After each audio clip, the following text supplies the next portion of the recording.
Donc, coucou, on se retrouve pour faire une petite formation sur la partie UE11 de la recherche, plus précisément sur les techniques d'études du vivant.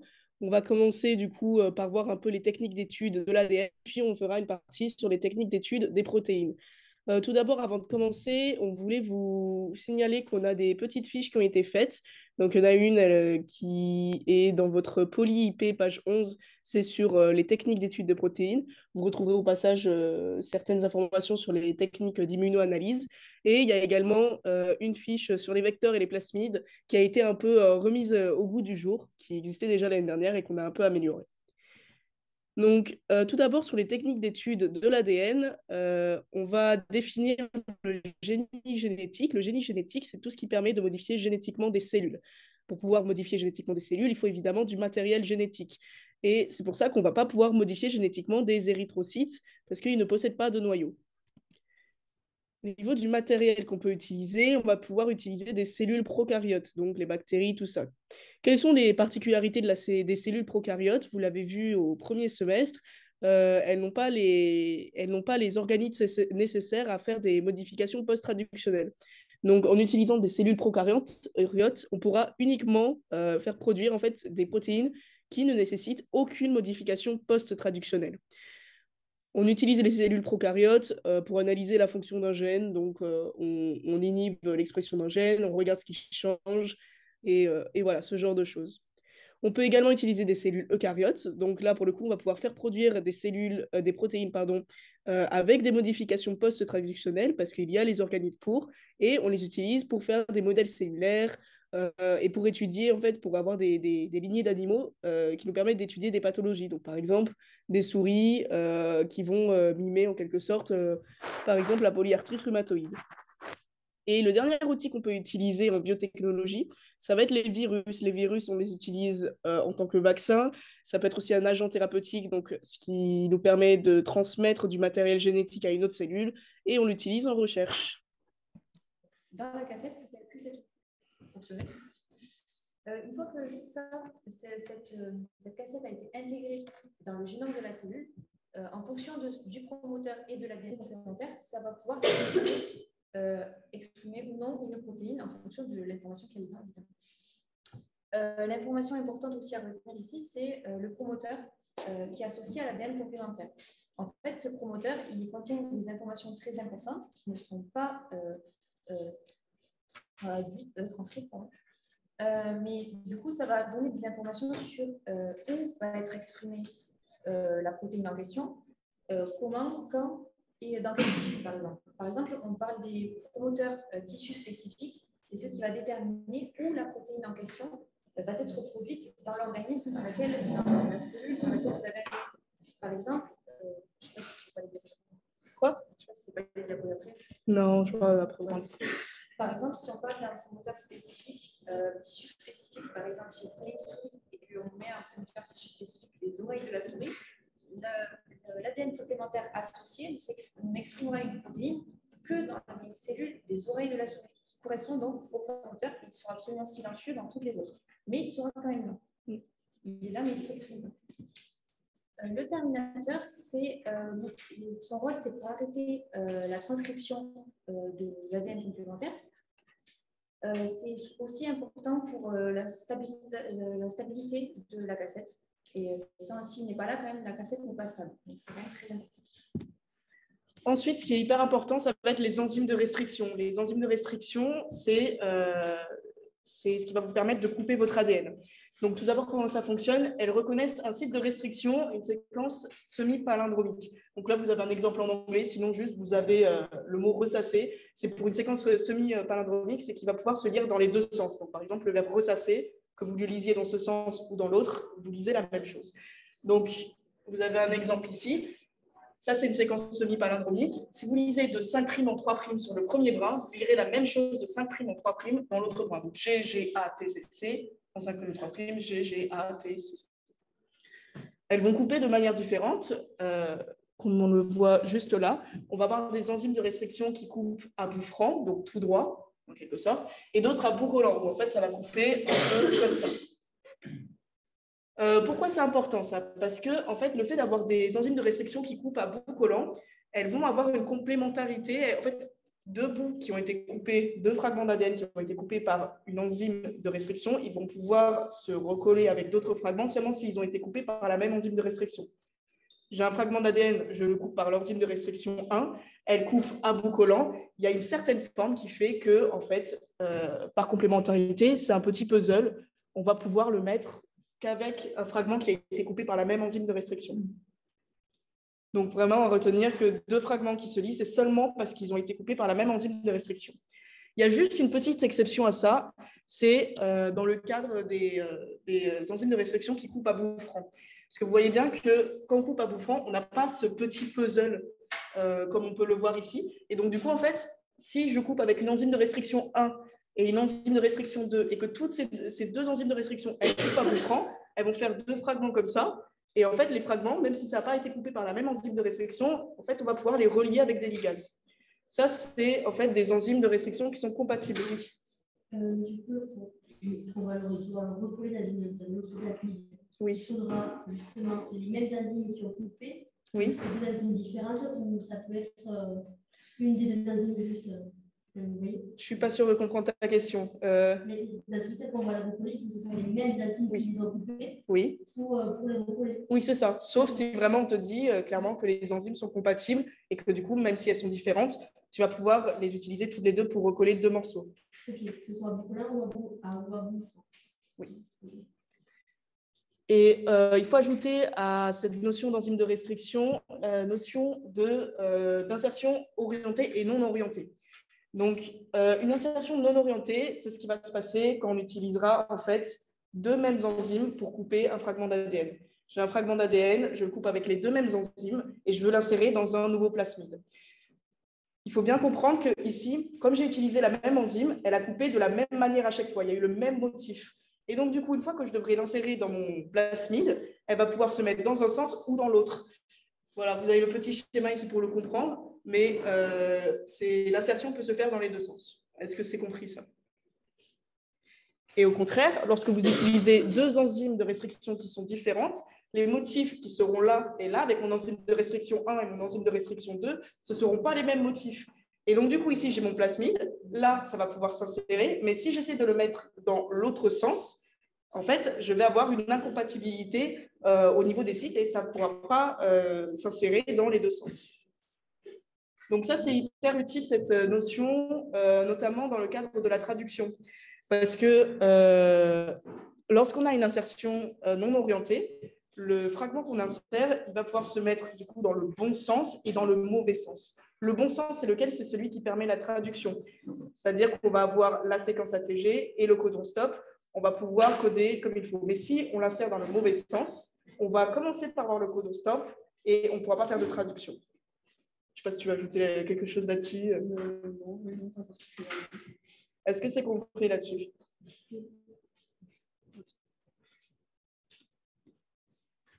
Donc voilà, c'est ce que je veux dire. Là, c'est juste un petit exemple. Hein. Donc, si vous voulez réfléchir rapidement, vous avez déjà dû voir ces plasmides dans l'école.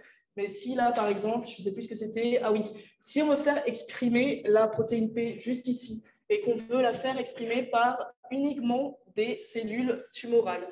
Ici, on a un promoteur eucaryote, cellules tumorales spécifiques. Quelles enzymes de restriction? Vous ne devez pas très bien voir, mais quelles enzymes de restriction on pourrait imaginer utiliser?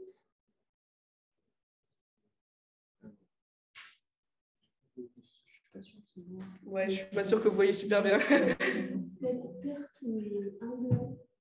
Inde, il y a Inde ici et Inde là-haut. Je ne sais même plus lesquels c'est. Ah oui, oui. Non, oui, du coup, ici, en fait, ce qui est important de regarder, c'est regarder, quand vous voulez tester une enzyme de restriction, il faut déjà regarder où est-ce qu'elle coupe sur les deux plasmides et bien faire tout le tour du plasmide. Donc là, théoriquement, on voit que juste après notre promoteur cellule tumorale spécifique, on a deux sites de restriction, PST1 et NOCT1. On peut regarder, elle ne coupe pas ailleurs sur ce plasmide. Sur ce plasmide, PST1, elle coupe ici. NOCT1, elle coupe là. Donc, si on utilisait ces deux, et je n'ai pas fait ça. Est-ce qu'il y a plusieurs possibilités? Ah oui, oui. Bon, bah, c'est pas grave.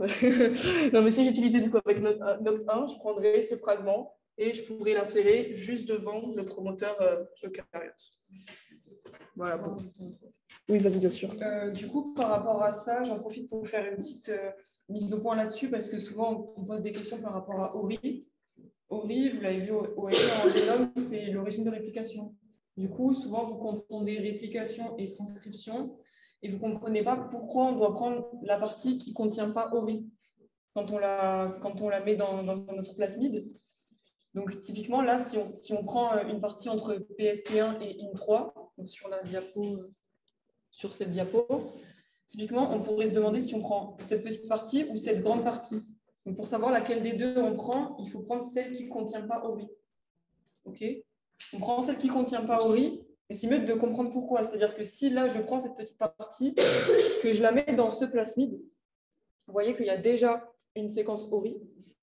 Alors que si je prenais celle-là et que je la mettais dans dans le même plasmide, il y aurait deux séquences ORI, ce qui poserait un souci. Et pareil, à chaque fois, quand on vous dit quel est le plasmide recombinant et qu'on vous donne une séquence au départ, et qu'on vous dit est-ce qu'on enlève typiquement, par exemple, on ne vous donne que cette séquence, donc vous n'avez pas le plasmide, vous l'avez ici, et on vous dit qu'on la met dans ce plasmide. Et vous vous demandez si on garde cette partie ou si on garde cette partie. Dans ce cas-là, le plasmide final, il faut qu'il y ait toujours une séquence ORI. Donc, si vous enlevez la séquence qui contient ORI, donc ce n'est pas toujours la plus grande partie. Mais en l'occurrence, là, c'est la plus grande partie. Si vous enlevez la séquence qui contient ORI, votre plasmide ne pourra pas se répliquer. Et c'est hyper important pour un plasmide de se répliquer. Il y a des choses qu'on ne va pas évoquer ici. Mais si vous n'avez pas ORI, votre plasmide il va disparaître au fur et à mesure des divisions. Donc voilà, là, on obtenait notre plasmide recombinant. Ensuite, ça, c'est juste un point vocabulaire. C'est des pièges qui arrivent hyper souvent. Donc, vraiment, 2 mots, apprenez-les. Ça vous sauvera d'erreurs stupides. Donc, vous avez la transformation, c'est quand on fait rentrer de l'ADN dans une cellule prokaryote. Et transfection, quand on fait rentrer de l'ADN dans une cellule eucaryote. Donc, c'est souvent, on ne vous dit pas, on ne vous balance pas dans les QCM la définition comme ça. On vous le glisse au milieu d'une phrase. Il faut faire attention parce que vraiment, c'est bête comme erreur et c'est très facile de les éviter. Bon, ça c'est juste sur les différentes manières de faire entrer du matériel génétique dans une cellule. C'est du cours. On vous laissera le diapo, de toute façon, sera disponible sur la librairie. Vous pourrez le regarder si vous voulez. C'est juste du cours. Et on va faire un petit QCM. Si vous voulez, on peut le lire ensemble. Et puis, je vous laisserai le temps de le faire sur Google. Donc, ici, on vous dit... Ah oui, surtout que là, de loin, vous ne devez pas très bien voir. Bon, du coup, je vous le lis. Donc, c'est des chercheurs qui veulent construire un modèle de souris transgénique par recombinaison homologue. Ils désirent, donc recombinaison homologue, c'est juste induire une modification permanente dans le génome. Donc, la technique, je crois qu'on en parle un peu plus tard. Donc, ils désirent introduire un défaut génique sur le gène codant la bêta-globine, une protéine cytosolique. Pour cela, ils doivent réaliser une construction génique comprenant à la fois l'ADN codant la bêta-globine mutée et l'ADN-C codant la résistance à la puromycine. Ces 2 ADN-C sont sous la dépendance d'un promoteur constitutif eucaryote. Qu'est-ce qu'on vous dit ? On vous dit on veut un promoteur constitutif eucaryote et on a aussi 2 ADN-C, l'ADN-C codant pour la bêta-globine et l'ADN-C codant pour la résistance à la puromycine. On a 2 figures, 2 plasmides. Le plasmide de départ, c'est la figure 1 et le plasmide 1, du coup, il contient le gène codant la bêta-globine mutée. Sur la figure 2, on a le plasmide receveur. Et on est gentil, on vous dit que le clonage se fait par BAM-H1. Donc, vous avez le premier plasmide, vous allez le couper par BAM-H1, le fragment libéré, vous voulez l'intégrer dans le plasmide de la figure numéro 2. Et le but dans tout ça, c'est du coup prendre l'ADN codant la bêta-globine et le mettre derrière un promoteur eucaryote. Je vous mets, je crois que c'est ça. Là, normalement, si vous êtes sur Booklab, vous avez le petit truc qui s'affiche et je vous remets la présentation comme ça avec les... Pour la résistance à la cannabis. Première chose, moi, ce que je ferais, c'est de dessiner le plasmide recombinant. Comme ça vous aide à savoir exactement qu'est-ce qui est à quel endroit. Donc là, on ne l'a pas fait, mais je vous conseille de le faire sur... après, je pourrais le faire limite au tableau. Oui, bon, après vous faites un cercle. Le but ce n'est pas de faire un beau plasmide, c'est de faire un plasmide utile. Ça, je le répète souvent parce que si vous passez 5 minutes à faire le plasmide, vous perdez du temps. Si vous passez 20 secondes à le faire, vous gagnez du temps. Donc, pour le coup, voilà. Donc, une fois que vous avez fait votre plasmide recombinant, donc là, typiquement, On coupe machin, donc ici et ici. En gros, on prend, si vous voulez, là, le fragment et on coupe avant le terminateur et on va le mettre ici. Donc, en fait, on va l'insérer ici, donc si vous voulez l'imaginer. Donc, le plasmide recombinant ressemble à peu près à celui-là avec une séquence en plus. Donc là, on vous dit, est-ce qu'on peut les sélectionner sur un milieu qui contient de la kanamycine? Donc, par défaut, les bactéries, elles sont sensibles à tous les antibiotiques, d'accord? Donc là, on vous demande si elles vont survivre ou pas. Donc, vous regardez juste votre plasmide, vous regardez si vous avez une séquence de résistance à l'antibiotique qu'on vous dit. Donc là, typiquement, la kanamycine, vous regardez et vous voyez qu'il est ici. Donc, vous voyez aussi devant quel promoteur vous avez en amont. Donc ici, vous avez le promoteur prokaryote. On vous parle de bactéries, vous avez un promoteur prokaryote et le gène qui vous intéresse. Donc, a priori, effectivement, les bactéries vont être résistantes à la kanamycine, donc vous pouvez les sélectionner. Mais ce que je comprends, c'est qu'ils sont recombinants ou pas, dans tous les cas, ça pourra sélectionner. Oui, là, la question, le sens de la question, c'est pas est-ce qu'on va récupérer que celles qui sont recombinantes, c'est est-ce qu'on va récupérer celles qui sont recombinantes. Donc, on va récupérer celles-là et celles qui auront intégré aussi le plasmide non recombinant. Il faut faire attention parce que parfois, ça implique plusieurs plasmides. Là, typiquement, on va avoir celui-là et le recombinant. Donc, pour la question B, on vous demande si on fait un clonage orienté ou non orienté. Donc là, typiquement, dans l'énoncé, on vous disait qu'on utilisait uniquement machin, donc une seule enzyme. Une seule enzyme, c'est forcément un clonage non orienté. Parce que comme on vous a dit, les fragments, vous pouvez les mettre dans deux sens. Donc là, du coup, c'était un peu du cours. Pour la question C, on vous demandait de calculer une taille de plasmide recombinant. Donc ça, c'est super fréquent. Pour savoir comment calculer une taille, il faut que vous preniez, donc, bon, désolé, je me mets un peu devant, il faut que vous preniez la place, entre guillemets, la position de chaque enzyme qu'on vous dit sur le fragment, et ensuite vous calculerez les nouvelles tailles sur le nouveau plasmide. Donc ici, typiquement, vous aviez une séquence machin à 4600 et une séquence machin à 3600. Donc le fragment que vous emportez, ça revient à 1000 paires de bases. Vous faites 4600 moins 3600. En fait, vous faites le plus grand moins le plus petit. Ça vous donne la taille de votre fragment qui fait 1000 paires de bases ici, et vous l'insérez dans ce plasmide. La question, c'est est-ce que j'enlève une séquence ici ou est-ce que j'enlève pas de séquence? Là, vous regardez sur votre plasmide et il n'y a qu'un seul site machin qui est ici. Donc en fait, on ne peut pas enlever, il n'y a pas de séquence à enlever. On va juste en ajouter une. Donc pour trouver le plasmide, c'est plus simple. Vous prenez la taille qu'on vous donne, vous ajoutez la taille du fragment. Donc là, typiquement, c'est 4500 plus 1000, vous avez 5500. Si on avait eu deux séquences machin, vous auriez dû soustraire le fragment qui était entre les deux séquences machin. C'est clair ça pour vous ou pas? Oui? Ok, donc du coup, ça c'était juste un calcul qui tombe très souvent. Donc là, pareil, on vous dit les bactéries transformées par le plasmide recombinant expriment la bêta-globine. Alors déjà, moi je vous dis de faire attention quand on affirme quelque chose et qu'on vous dit exprime quelque chose, parce que souvent c'est faux, pour la simple et bonne raison que c'est pas parce qu'il y a le gène sur le plasmide que forcément il est exprimé. Mais là, de toute manière, en plus, donc vous regardiez, alors donc le gène, on le met ici. Vous regardez le promoteur, toujours regarder le promoteur. Là, c'est un promoteur eucaryote constitutif. Et on vous parle de bactéries. Donc, vous voyez bien qu'il y a une incohérence. Donc, chez les bactéries, le gène ne sera pas exprimé. Et ensuite, pour la dernière question, on vous dit les cellules eucaryotes qui sont transfectées avec le plasmide recombinant pourront être sélectionnées par leur résistance à la zéosine. Donc, ça revient un peu à la question du début. Donc là, typiquement, vous regardez sur votre plasmide, vous ne voyez aucune séquence par rapport à la zéosine, donc les bactéries sont sensibles à cet antibiotique. Et ils ont posé cette question, pourquoi? Parce que ici, vous avez la séquence dans le plasmide donneur. Et nous, ce qu'on vous demande, c'est est-ce que vous avez le plasmide recombinant?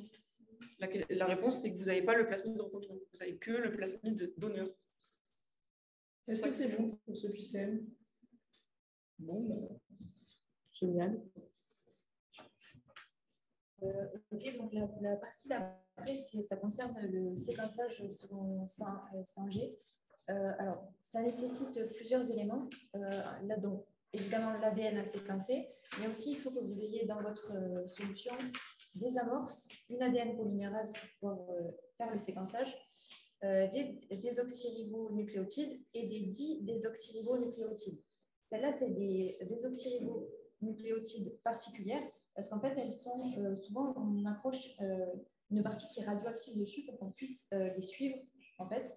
Et aussi, elles ont la particularité que lorsqu'elles s'insèrent lorsqu'elles sont utilisées par l'ADN polymérase, en fait, elles vont arrêter la séquence d'ADN qui est en train de se faire. En gros, une fois que la di-désoxyribonucléotide est insérée, elle arrête la séquence. Et on ajoute aussi du sel et de l'eau dans le mélange. Ok, donc selon vraiment la technique, on va dire de base, c'est-à-dire pas avec l'électronique ni rien, on utilise 4 tubes et en fait, on va faire l'élongation dans chaque. Et dans chaque tube, on va utiliser une désoxyribonucléotide différente. En fait, on en prend une pour A, pour T, pour C et pour G. Elles sont écrites avec D devant, c'est comme ça que vous les reconnaissez. Et donc, ce qui est important à retenir, c'est que ceux-là, on peut les suivre. Et une fois qu'elles s'insèrent, elles arrêtent la séquence. Alors que celles qui sont normales, ça ne change rien. Ça nous permet, une fois que la séquence est arrêtée, ça nous permet de dire qu'en fait, la dernière base de la séquence qui a été arrêtée, c'est par exemple, c'était une nucléotide A, par exemple. Et c'est comme ça qu'on va pouvoir lire ensuite la séquence d'ADN. Donc, il faut cumuler ça avec une électrophorèse. Donc, en fait, ça veut dire que dans chaque tube, par exemple, on a 4 tubes. Dans le premier tube, on va mettre A, et ensuite, ainsi de suite. Et ensuite, on va pouvoir faire une électrophorèse. Ça donne ça globalement comme résultat. Ça, c'est important de pouvoir le lire. C'est-à-dire qu'en gros, ici, les brins les plus petits vont migrer plus loin et les plus lourds, les plus gros, vont rester plus en haut. Ici, comme ça, on va pouvoir... En fait, on sait directement que la dernière nucléotide de chaque brin correspond à la lettre de la di-désoxyribonucléotide qui a arrêté la séquence, en fait. Donc, par exemple, en fait, on va pouvoir lire le brin directement à l'envers et ça va nous donner la séquence complète. C'est-à-dire que, par exemple, vous partez d'ici, par exemple, ici, la première lettre, c'est un A, parce qu'on sait que la séquence la plus courte, la plus petite, celle qui s'est arrêtée le plus tôt, finissait par un A. Donc, la première lettre de la séquence, c'est un A. Ensuite, on remonte et on fait du bas vers le haut. C'est à peu près clair pour tout le monde, ça? Un truc que j'aimerais rajouter, c'est parce qu'on fait parfois des pièges dessus, c'est pas, on ne coupe pas le brin d'ADN après chaque nucléotide, c'est pas vraiment on coupe, c'est on arrête la séquence après chaque nucléotide, et ça se fait au hasard. C'est juste que statistiquement, on met assez de DNTP et de DLTP pour qu'il y ait un arrêt de la réplication pour chaque nucléotide. Donc voilà, c'est un modèle de la liste. Alors, évidemment, la technique avec 4 tubes, elle est bien, mais elle est extrêmement longue parce que vu que c'est un modèle probabiliste, il faut en faire énormément pour avoir toute la séquence. Donc, normalement, on utilise un séquençage automatique, c'est-à-dire qu'on le fait à très, très, très, très grande échelle et tout dans le même tube. Et ensuite, on va utiliser aussi un gel d'électrophorèse capillaire, donc qui est beaucoup plus précis, qui se fait par électronique, en fait, et ça vous donne le résultat qui est affiché là. Oui, en fait, on met tous les DNTP dans le même tube et pour les différencier, ils ont juste un fluorochrome qui est différent, une couleur chacun, et avec le gel d'électrophorèse capillaire, on peut les séparer. En gros, le premier, donc déjà en génome, on vous a dit qu'on lisait toujours de 5' en 3'. Ça, c'est toujours vrai et ça sera toujours vrai. Donc, le A, en fait, qui est en bas, enfin la première base que vous lisez, c'est le 5'. Et après, ça sera le 3'. Donc, effectivement, ils peuvent s'amuser à mettre 5' AGT et du coup, c'est faux. Il faut vraiment faire attention au sens. Et ils peuvent vous dire aussi le brin à partir duquel on a fait le séquençage, c'est celui-là. Mais du coup, c'est faux parce que c'est le complémentaire. Donc, du coup, ils peuvent vous donner ce gel-là et vous dire le brin, c'est celui-là. Et vous allez voir que ça ne correspond pas à ça, mais que ça correspond au complémentaire. Du coup, il faudra faire attention. Qu'est-ce qu'on vous demande et l'orientation. C'est très simple de faire des 3', 5'. Oui, c'est des pièges faciles. Donc, du coup, le QCM que vous avez, alors oui, c'est à la suite d'un truc, mais c'est pas grave. On a amplifié un fragment d'ADN par PCR et on a fait le séquençage. On a les résultats qui sont présentés ci-dessous, indiquer le caractère vrai ou faux des réponses suivantes. J'essaie de vous le grossir un petit peu.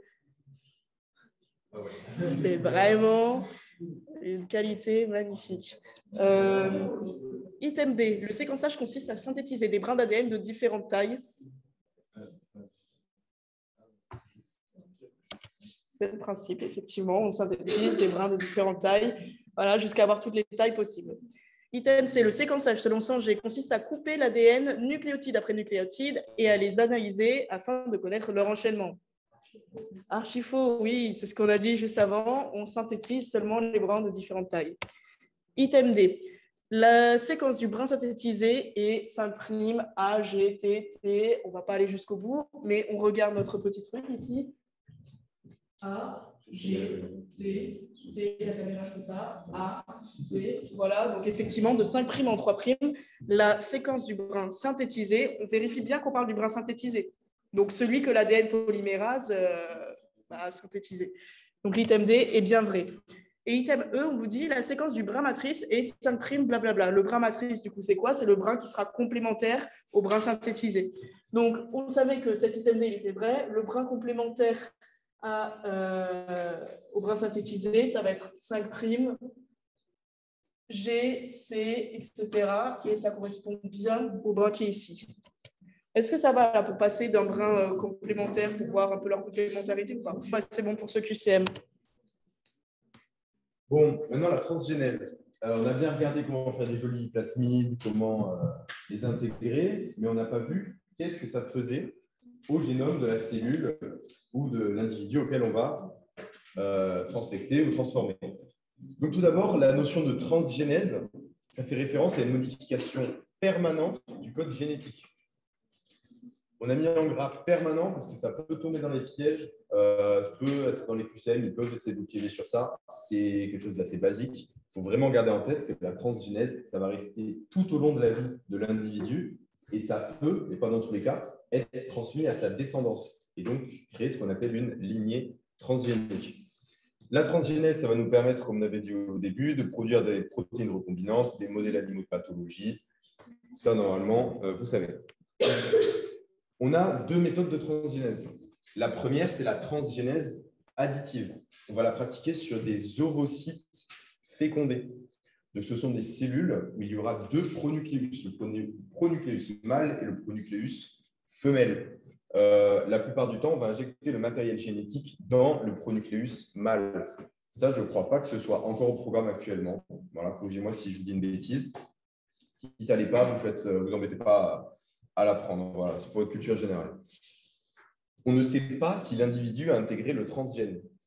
Lors de la transgénèse additive, on va rajouter le plasmide recombinant dans l'ovocyte, mais on ne saura pas si l'individu est transgénique avant qu'il ait grandi et qu'il exprime ou non le gène, qu'on fasse des biopsies ou quoi que ce soit. Si l'individu a intégré le transgène, toutes ces cellules seront modifiées. On a modifié l'individu au stade où il n'était qu'une seule cellule. Donc, à partir de là, toutes les divisions auront acquis le transgène. La deuxième méthode, c'est la transgénèse par recombinaison homologue. Alors là, ce n'est pas pareil, on va utiliser des cellules souches embryonnaires. On va les prélever à l'étape de blastocyste, normalement. On va donc venir gratter le blastocyste pour récupérer des cellules souches embryonnaires qu'on va venir cultiver, sélectionner pour récupérer uniquement les clones qui ont intégré le transgène. Donc là, on utilise la technique qui revient souvent dans les QCM, c'est-à-dire de cultiver des cellules en présence d'un antibiotique. Voilà, ici, ça fait plutôt référence à des individus eucaryotes, donc ce sera plutôt en présence de cytotoxiques. Mais c'est exactement le même principe. On va tuer toutes les cellules qui n'ont pas intégré le transgène et ensuite, toutes celles qui l'auront, on va les réintégrer dans le blastocyste. Ça veut dire qu'on aura un individu qui sera chimérique parce qu'une partie de ces cellules sera transgénique et une autre partie sera naturelle. Si on veut créer une lignée transgénique, c'est-à-dire si on veut qu'il puisse donner son caractère spécifique à sa descendance, il faut obligatoirement que les gonades soient transgéniques. Il faut que son matériel génétique qu'il transmettra à sa descendance, il faut que ses spermatozoïdes ou ses ovocytes soient modifiés. Le souci, c'est qu'à l'étape de blastocyste, on ne sait pas forcément ce qu'on est en train de modifier. Voilà. La différence entre ces deux techniques, c'est que la transgénèse additive, on n'est pas sûr de modifier l'individu Mais si on le modifie, tout est bon. La transgénèse par recombinaison homologue, on est sûr de l'avoir modifié, mais on ne sait pas ce qu'on a modifié. Hop. Donc, on va faire un petit QCM sur ça. On va revenir sur les notions qu'on avait vues avant et on va continuer sur celles qu'on va voir. Donc, si tu peux zoomer un peu. Voilà. Bah, déjà, pour la lecture du QCM, on vous l'a fait si vous voulez, et après, on zoome. Donc, ça date de 2019. Du coup, on parle du SARS-CoV-2. Des chercheurs ont identifié une protéine de virus SARS-CoV-2 de 55 kilodalton qui pourrait servir pour la vaccination contre le Covid-19. La séquence codante de cette protéine est disponible dans le plasmide PCOV, le premier que vous avez ici, sous la dépendance d'un promoteur eucaryote. Toutefois, les industriels veulent faire produire la protéine dans un système prokaryote dont la séquence est présente dans le vecteur PPROM. Il est donc nécessaire de remplacer le promoteur eucaryote par un promoteur prokaryote. Vous noterez que la séquence de protéine COV2 comporte un tag histidine. On reparlera des tags tout à l'heure, mais là, de toute façon, je crois que ce n'est pas important pour ce QCM. Le vecteur obtenu sera appelé PCOV-Pro, donc le vecteur recombinant. Donc là, vous avez vos deux petits plasmides. Alors, on vous parlait du promoteur prokaryote et eucaryote. Le promoteur prokaryote, derrière lequel on veut mettre notre séquence d'intérêt, il est là. Notre séquence d'intérêt, c'est celle codant pour la protéine COV2, qui est juste là. Donc voilà. Pour les jeux à distance, j'essaie de... Voilà. QCM1, pour obtenir le vecteur PCOV-Pro, donc le vecteur recombinant. Les plasmides PCOV et PPROM sont digérés par l'enzyme IND3 et par la suite, les fragments d'ADN correspondant au promoteur prokaryote issu de PPROM et au vecteur sans le promoteur eucaryote issu de PPROM sont purifiés et mis en présence dans un tube contenant tous les éléments nécessaires à une ligation. Ça, c'est une phrase très longue, juste pour vous dire qu'on a utilisé IND3 pour faire un clonage. Des bactéries sont ensuite transformées par le produit de ligation. Les chercheurs souhaitent obtenir un plasmide contenant le promoteur prokaryote correctement orienté en amont de la séquence COV2. C'est encore une fois des phrases très très longues pour dire quelque chose qui est toujours la même. Donc, je vous mets les QCM là si vous voulez réfléchir un petit peu, sachant que IN3, du coup, on l'a ici, ici, et sur ce plasmide, IN3, là et là. Donc, je vous laisse vous représenter, vous faire le petit dessin du plasmide recombinant. Oui. C'est pas marqué. Maraîcher 2020. Ah oui, pardon, j'ai dit 2019, mais c'est 2020. Je passe un peu trop vite. Item A, je ne sais pas si vous arrivez à voir, c'est un peu petit. Les bactéries transformées sont sélectionnées grâce à la résistance à l'ampicilline. Alors, c'est vrai, si on regarde, quand on coupe avec les enzymes IN3, on va couper du coup ici, ici. Alors, désolé pour ceux qui sont à distance et qui ne voient pas, hein. Ici, ici. Oula, c'est bon, tu arrives à voir. Ouais. Je ne vais pas faire autour de chacun. T'inquiète pas. Donc, ça veut dire qu'on va venir insérer le promoteur prokaryote qui est sur PPROM sur le vecteur PCOV. Si on regarde le vecteur PCOV, on peut voir en bas à gauche qu'il a un promoteur prokaryote avec derrière un ADNC codant la résistance à l'ampicilline. Donc, effectivement, on peut sélectionner des bactéries, comme c'est un promoteur prokaryote, et on peut les sélectionner avec de l'ampicilline. Item B, les bactéries ont pu être transformées par électroporation. Alors, dès que vous voyez un QCM comme ça, la première chose à regarder, c'est transformer. Là, on parle de bactéries, donc effectivement, utiliser le mot transformer, c'est le bon. On aurait pu vous faire un piège en vous disant les bactéries ont pu être transfectées par électroporation. Et là, ça aurait été faux. Dans ce cas-là, c'est vrai, comme l'électroporation est une technique qui marche aussi bien sur les cellules prokaryotes que sur les cellules eucaryotes. Il y en a d'autres, par contre, qui ne marcheront que sur les prokaryotes ou que sur les eucaryotes, comme les bactériophages. Cette stratégie correspond à un clonage orienté. Alors, si on regarde ici, on coupe uniquement avec l'enzyme IN3. Donc, c'est la même situation que le QCM qu'on avait fait juste avant. Donc, ici, ce sera faux, comme ce sera un clonage non orienté. On le rappelle, dès qu'on utilise la même enzyme, on est sur un clonage non orienté, car l'insert peut rentrer dans les deux sens. Comme c'est la même enzyme, elles sont forcément compatibles. ça peut être deux enzymes différentes, mais qui sont compatibles. Ça serait quand même non orienté. Item D, le plasmide recombinant PCOV Pro a une taille de 6300 paires de bases. Alors ça, c'est des items qui posent souvent problème. Pour calculer la taille, petite explication avant de montrer la correction, il nous faut prendre le plasmide receveur. Alors, c'est ma technique, il y a d'autres techniques. Prendre le plasmide receveur, prendre sa taille totale, donc ici 5500 paires de bases, retirer ce qu'il y a entre les deux enzymes avec lesquelles on va couper. Donc, c'est vrai qu'on voit mal d'ici, mais on a IN3 à 500 et IN3 à 10. Donc, on va retirer 490 paires de bases. Ça va nous donner du coup PCOV qui fera 5010 paires de bases. Et ensuite, on va venir ajouter là le fragment qui est sorti du plasmide donneur. Donc, on va ajouter ce qu'il y a entre, alors je crois que c'est 3100, je n'arrive pas trop à voir. Oui, ce qu'il y a entre 3100 et 2300. Donc ici, on va avoir 800 paires de bases. Donc, ça va nous donner normalement 5810 paires de bases, si je ne vous dis pas de bêtises. Et c'est exactement ça. Donc ici, c'est faux.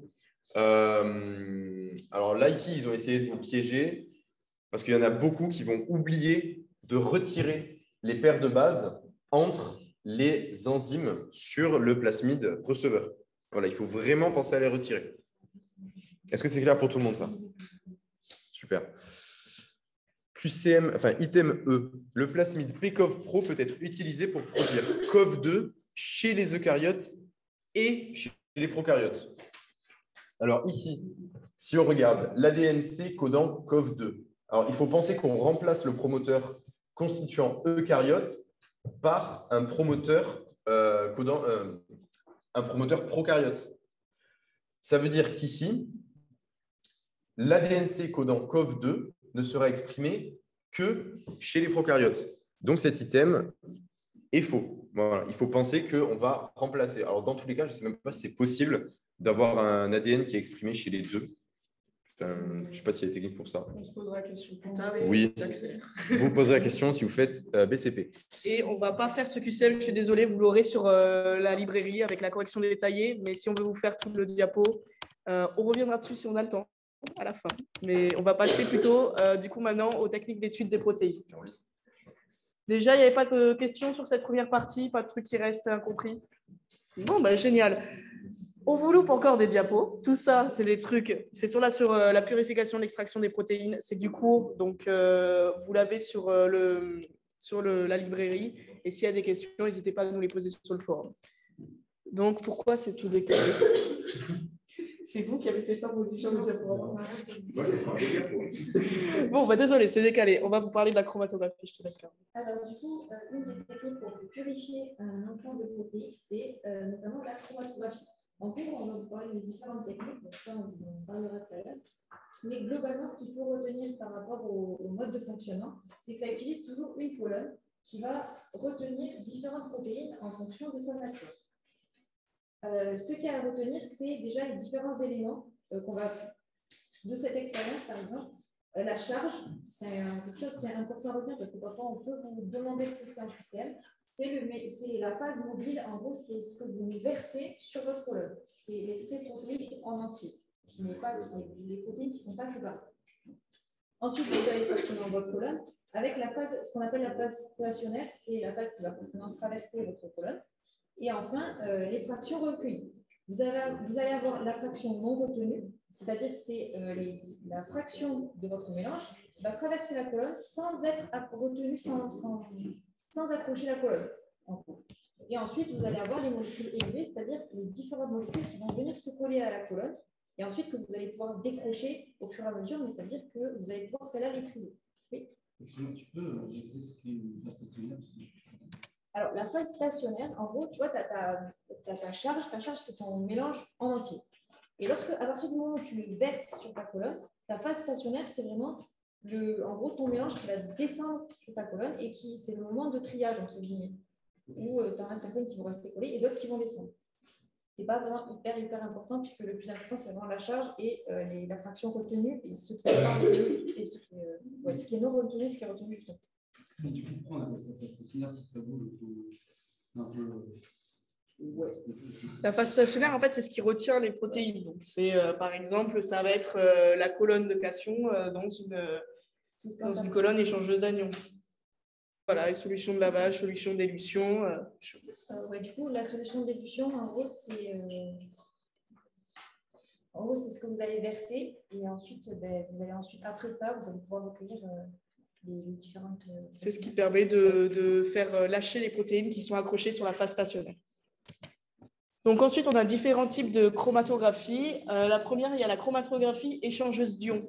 Donc, on va avoir les échangeuses de cations. Dans ce cas-là, on va avoir une phase stationnaire qui est chargée négativement. Pourquoi? Parce qu'une chromatographie échangeuse de cations, il faut retenir qu'on veut retenir les cations. Donc, pour retenir les cations, ils sont chargés positivement. On met une colonne échangeuse qui est négative. Et du coup, c'est l'inverse pour les colonnes échangeuses d'anions. Ça, c'est bon, il faut le comprendre parce qu'il y a des QCM, il y a des pièges dessus. Et quand on va vouloir décrocher les protéines qui sont accrochées, on va faire passer une solution d'élution qui a une charge qui est plus forte que la protéine. Donc, par exemple, dans une colonne échangeuse d'anions, on a la protéine qui est accrochée à notre phase stationnaire qui est positive, et on va faire passer une solution d'élution qui est très, très négative, plus que la protéine en elle-même. Et ça, du coup, va prendre la place de la protéine qui était accrochée. On a les chromatographies d'exclusion. Là, on va trier les protéines en fonction de leur taille. On a, c'est ce qu'expliquait Paul tout à l'heure, des petites biporeuses. Et les plus grosses protéines, en fait, vont passer la colonne plus rapidement que les petites protéines. Ça, on vous l'explique vite en cours. C'est juste parce que les petites protéines, elles ont plein de chemins à prendre. Et donc, du coup, elles prennent plus de temps à redescendre. Et il faut retenir que quand vous avez le chromatogramme ici, vous avez un premier pic pour les plus grosses protéines, les protéines de taille moyenne, les protéines les plus petites. Vous avez la chromatographie d'affinité. Là, la phase stationnaire, vous allez lier les protéines en fonction de certaines propriétés grâce à des liaisons spécifiques qui sont très spécifiques. Donc, par exemple, si on veut purifier une enzyme, on va mettre le substrat de l'enzyme. Pour un récepteur, vous allez mettre l'hormone. Donc, vous avez tout plein d'exemples là-dedans. Et voilà, c'est par rapport aux liaisons qui sont faites. Et là, ça, c'est un exemple de chromatogramme d'une chromatographie d'affinité. Donc, comment on fait en fait, quand on mesure la densité optique, la mesure de la densité optique, c'est pour regarder les protéines qu'on a dans notre échantillon. Donc, ça, c'est la densité optique de ce qu'on obtient à la sortie de notre chromatographie, donc ce qui a été élué. Et le gros plateau qu'on voit, en fait, c'est tout ce qui n'est pas retenu au début quand on fait la chromatographie. Donc, on fait passer notre extrait, et il y a plein de choses qui ne sont pas retenues par notre colonne, et c'est ce qu'on retrouve dans notre petit tube. Et quand on mesure la densité optique, ça, c'est toutes les protéines qu'il y a dans notre premier tube. Ensuite, on fait passer, on pourrait très bien avoir un autre, c'est pas grave, on fait passer notre solution d'élution, et ça va décrocher notre protéine d'intérêt qui s'était liée spécifiquement à la colonne d'affinité. Et c'est ce pic qu'on voit. Donc, dans ce pic, on a notre protéine d'affinité, notre protéine d'intérêt. C'est bon pour la lecture des chromatogrammes? OK. Du coup, pour étudier les protéines, on va regarder 3 choses en particulier. Donc, l'analyse qualitative, ça va être est-ce que la protéine que j'obtiens à la fin, elle est purifiée ou pas? Purifiée, ça veut dire quoi? Ça veut dire, au début, j'ai un échantillon avec beaucoup de protéines différentes. Est-ce qu'à la fin, dans mon échantillon, j'ai globalement, entre guillemets, que la protéine que je veux? Donc, avoir une purification à 100%, c'est quasiment impossible. Et le but, ça va être de réduire toutes les protéines que vous ne voulez pas et de garder au maximum toutes les protéines que vous voulez. Donc, ça, c'est la purification. On va aussi regarder par rapport au chromatographe. On va essayer de comprendre à quel moment sort la protéine. Parce que, OK, on a réussi à la récupérer. Et nous, ce qu'on veut savoir, c'est à quel moment on l'a récupérée. En fonction de ça, on pourra déterminer si la protéine elle est plutôt grande, petite, acide, basique, en fonction des chromatographies qu'on fait. Il y a plein d'autres caractéristiques aussi. Et pour l'analyse quantitative, on va essayer de quantifier la protéine qu'on a dans le volume qu'on a à la fin. Donc, comme je vous disais, on va essayer d'avoir le maximum de protéines d'intérêt dans le volume le plus possible pour réduire toutes les autres protéines par ce qu'on ne veut pas. Donc là, on va parler du chromatographe. Donc, sur tous les chromatographes, on va regarder l'absorption UV. Donc normalement, vous devez savoir, quand on vous l'a dit au premier semestre, que les protéines elles absorbent à 280 nanomètres. Donc c'est toujours à cette densité optique-là qu'on va paramétrer la machine pour faire la chromato. Donc on va regarder si on a une absorption à la fin. Donc, une absorption, c'est quoi? C'est est-ce qu'on a en gros un pic? Oui, je réponds à ta question. Donc, on se met à 280, comme ça, on voit à peu près les pics. Donc, si vous avez un pic, c'est qu'il y a une protéine qui a été élevée. Donc, si vous avez un pic en premier, c'est que la protéine elle a été élevée en premier. Donc là, ce qui est important de savoir, c'est le volume mort et le volume d'élution. Le volume d'élution, c'est à quel moment, en gros, combien de volume il a fallu que je fasse passer dans ma chromato pour obtenir la protéine que je veux. Donc ça, c'est le volume qu'on vous demande souvent de calculer. On vous donne et on vous demande de calculer le volume mort. Enfin, il y a pas mal de calculs là-dessus. Donc là, une autre technique, c'est qu'on va regarder par rapport à un gène SDS-phage. Donc, c'est un gène qui est dénaturant. Donc, on a un agent réducteur dedans. L'agent réducteur, il sert à quoi? Ça sert à couper, si vous voulez, les liaisons covalentes. Donc, si par exemple, on vous dit qu'on a une protéine qui est, je ne sais pas, un tétramérique ou quelque chose comme ça, et qu'on vous dit qu'on se met en condition dénaturante, ben, on va couper les sous-unités. Donc, on va avoir, si elle est homo-tétramérique, on va avoir 4 sous-unités de la même taille. Donc, en gros, vous prendrez la taille qu'on vous donne et vous la divisez par 4. Ça, c'est des calculs qu'on peut vous demander. Donc, on fait migrer les fragments sur le gel. Donc, on va regarder en fonction de où elles migrent. Si elles sont petites ou grandes, ça va nous permettre de déterminer quelle protéine on avait. Plus elle est petite, plus elle va loin. Ça, c'est le même principe que pour l'ADN OS1. Donc après, il y a la technique d'isoélectrofocalisation. Donc ça, c'est par rapport au pH. On fait un gradient de pH. Ce qui est important, c'est le point isoélectrique de la protéine. Donc normalement, on vous a dit ça aussi en biochimie au premier semestre. Les protéines, elles vont migrer selon leur point isoélectrique. Et vous allez mettre un gradient de pH. Vous allez regarder où la protéine va migrer en fonction de son point isoélectrique. On peut appeler ça aussi un pHI. Ça dépend de la nomenclature, mais c'est la même chose. Et ça, c'est une technique qui est vraiment pas mal parce que ça sépare très bien les protéines.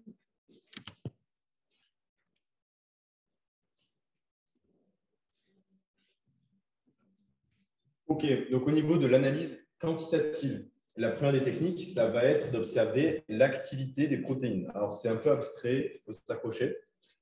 On va du coup effectuer un test enzymatique avec des substrats fluorescents. Ça va nous permettre de dresser un tableau de purification et en gros de calculer le facteur de purification et le rendement. Donc, pour comprendre un peu mieux, on vous a mis ici un tableau de purification. Voilà. On sait que c'est vague, c'est normal, ne vous inquiétez pas, ce n'est pas forcément une notion qu'on va vous demander de maîtriser sur le bout des doigts. Il faut simplement comprendre que l'analyse par activité des protéines est une technique qui permet de faire une analyse quantitative et surtout qu'elle permet de dresser le tableau de purification. Voilà. C'est uniquement sur des protéines non dénaturées. Parce que comme c'est un test enzymatique, on a besoin de garder la fonction de ces protéines. Si elles sont dénaturées et qu'elles n'ont plus leur fonction initiale, on ne peut pas faire ce test. Voilà. Hop, et c'était tout. Il y a différentes stratégies de recherche autour de ces protéines. Donc, ça, c'est vraiment la dernière partie. Donc, on peut rechercher quelle est la fonction de la protéine. On peut faire tout ça pour reconnaître la fonction d'une protéine. On peut aussi essayer de savoir où elle se situe dans une cellule. Et si elle a des différents partenaires protéiques, si elle interagit avec d'autres molécules, en gros, ça va être en lien avec son rôle. Ensuite, on peut étudier avec des cellules in vitro et in vivo. Et ça dépend. Et ensuite, on va soit surexprimer la protéine pour l'étudier, soit au contraire inhiber complètement pour essayer de déterminer sa fonction. Ensuite, en ce qui concerne les études in vitro, ça se rapproche beaucoup de ce qu'on peut faire en in vivo, sinon c'est en laboratoire. Et ensuite, on va plutôt analyser l'activité enzymatique et essayer de sélectionner des mutants. Et aussi, on peut utiliser aussi par exemple des modèles animaux ou des cellules qui sont KO ou KI pour essayer de voir aussi l'impact de la protéine en question dessus.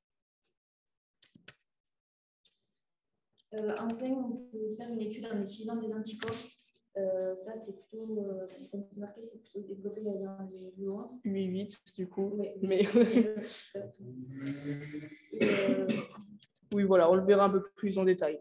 Et donc, du coup, ça aussi, on vous fait une petite parenthèse sur, on peut utiliser aussi, pareil, ça se rejoint dans l'UE8, mais du coup, les anticorps aussi, ça peut être utilisé au microscope. Donc, on peut mettre des fluorochromes. Ça peut nous permettre de voir où se situe la protéine. Ça peut nous permettre de voir comment elle migre, tout ça. Voilà, la microscopie confocale. Donc, pour voir la colocalisation de protéines, on met 2 fluorochromes qui sont différents et ça nous permet de voir un peu tout ça. Et on a un dernier QCM donc, sur l'étude des protéines. Donc, c'est un protocole de purification pour séparer 3 protéines A, B et C qui ont été mélangées par erreur. Les informations concernant les 3 protéines sont résumées dans le tableau ci-dessus. Donc, on a la protéine A qui est monomérique. On a sa masse moléculaire de 44 kDa, point isoélectrique de 8,9. Protéine B aussi monomérique, 90 kDa. Et on nous dit qu'elle est produite chez la bactérie. Elle a une étiquette histidine. Pardon. On n'a pas parlé des étiquettes, mais est-ce que vous voulez qu'on vous fasse un petit mot rapidement? Oui. Du coup, les étiquettes, étiquette ou tag, c'est ce qui va nous permettre, c'est une séquence d'ADN qu'on va mettre à la suite de la séquence d'ADN codant une protéine et qui va être traduite, et ça va permettre, en fait, on va pouvoir l'utiliser pour purifier la protéine.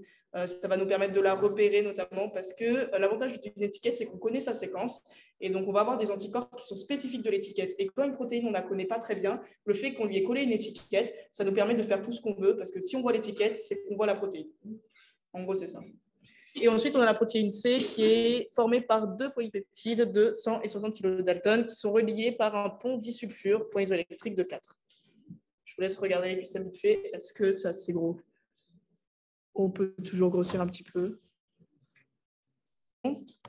Donc, item A, bon, vous avez déjà la réponse. Dans une purification par gel filtration, la protéine A a un volume d'élution plus faible que la protéine C. Donc, par gel filtration, qu'est-ce qu'on regarde? Comment on va purifier les protéines? C'est par rapport à leur taille. Donc, du coup, la protéine A, masse moléculaire de 44 kDa. Protéine C, elle a une masse moléculaire de... Ah oui, 2 polypeptides, pardon, chercher de 60 kDa. Donc, comme la protéine A, elle a une plus petite masse moléculaire, elle va être élevée en dernier. Item B, la protéine B peut être purifiée en utilisant des anticorps dirigés contre l'étiquette histidine. Effectivement, la protéine B, on a une étiquette histidine qu'on a collée à elle, donc c'est super pratique. On a des anticorps qui sont dirigés contre l'étiquette histidine, donc on récupère également notre protéine d'intérêt. QCM-C, dans une chromatographie échangeuse d'anions réalisée à pH égale 7, la protéine C est retrouvée dans la fraction non retenue. Donc ici, pour savoir, il faut faire une comparaison entre le pH à laquelle on fait notre chromatographie et le PI de la protéine. Donc ici, le PI de la protéine C, il est de 4. Donc PI est inférieur à pH, donc elle va être chargée négativement. Donc sur une colonne échangeuse d'anions, l'analyse du mélange des 3 protéines en électrophorèse SDS-PAGE en présent d'agents réducteurs met en évidence 3 bandes repérables par des masses moléculaires différentes. Ici, l'électrophorèse SDS-PAGE, comme il y a un agent réducteur, on a notamment fait de la protéine C qui va donner... C'est quoi ça? Tu veux l'explication? Okay. Ah non, c'est bon, c'est juste que je ne sais pas lire. Donc, effectivement, on aura la protéine C qui sera séparée. Je crois qu'il n'y avait que 2 trucs de 60 kDa, mais non. En une bande de 100 kDa, une de 60 kDa, et pour les 2 autres protéines, on aura une de 90 et une de 44 kDa. On va regarder l'item D de côté, mais en attendant, on espère que la formation